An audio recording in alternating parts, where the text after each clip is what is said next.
So watch this dramatic moment today, just moments ago at the hearing on how social media can be dangerous for children when Senator Josh Hawley questioned Facebook and Instagram CEO Mark Zuckerberg. Watch.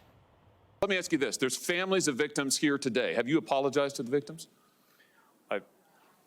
Would you like to do so now? Well, they're here. You're on national television. Would you like now to apologize to the victims who have been harmed by your product? Show them the pictures. Would you like to apologize for what you've done to these good people? I'm sorry for everything that you've all been through. It's terrible. No one should have to go through the things that your families have suffered. And this is why we invested so much and are going to continue doing industry-leading efforts to make sure that no one has to go through the types of things that your families have had to suffer. It's a pretty stunning moment. Zuckerberg also said that his company Meta has created tools to help keep kids safe and help parents protect their children. But joining me right now is a mom who was in that crowd. Rose Bronstein says that her 15-year-old son Nate took his own life after relentless cyberbullying on social media, and she was in that room today on Capitol Hill. Rose, thank you very much for being with us today. I can only imagine how painful all of this has been for you. Tell me what your reaction was, and I know you're holding a picture of your beautiful son, Nate, who you lost when he was only 15. Thank you, and thank you for having me. My reaction to the hearing is that I think based on the deflection and the denial coming from the CEOs who sat there to testify, really at this point, legislation needs to be put in place to hold these CEOs accountable. It really seems like that they are just not interested. All they care about is their profits.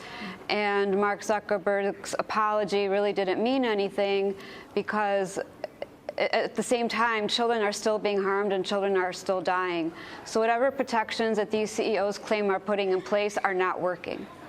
So, Rose, were you prepared for that? Did anyone say to you, well, there's a chance that Mark Zuckerberg might stand up and turn around and address all of you? Or you were in the room. Do you think that was spontaneous, that moment?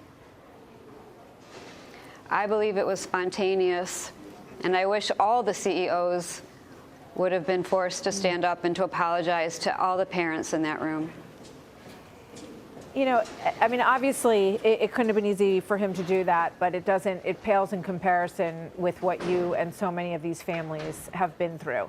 And he talked a lot about the, safeguards that have been put in place. But just describe for everybody at home what Nate experienced and whether or not these things, how do you think it can be stopped? What would you want to hear from these companies in terms of stopping what happened to your son, Nate? Well, my son Nate was cyberbullied over Snapchat, and cyberbullying is very, very dominant on Snapchat because of its disappearing message feature. So students are emboldened to cyberbully each other on Snapchat because they feel comfortable enough to do so because of the disappearing message feature disappears after 24 hours. And so there are certain features with these apps that need to be removed altogether, especially when Evan Spiegel is marketing Snapchat to children. Yeah, and he was on this panel as well, I should point out.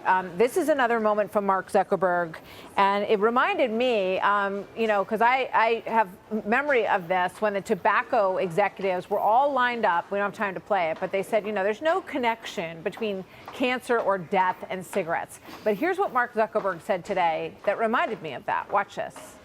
Mental health is a complex issue, and the existing body of scientific work has not shown a causal link between using social media and young people having worse mental health outcomes. Rose, what do you say to that? My son in this picture, who is no longer with me, and all the parents who sat in that room who have lost children to social media related harms, is enough causation to prove that social media harms our children's mental health. Mark Zuckerberg is full of it. How many more children have to die to prove that this is impacting their mental health? Rose, thank you. I can't even imagine the loss that you have, and I give you so much credit for having the strength to appear at this hearing, to speak out on behalf of him and so many other children across this country who have taken their lives or who have considered it based on what they have faced on social media. And we really, really need to wake up. We need to turn this around with some actual concrete changes from these companies. So Rose, I thank you so much. Thank you very much. Keep going. Thank you for having me.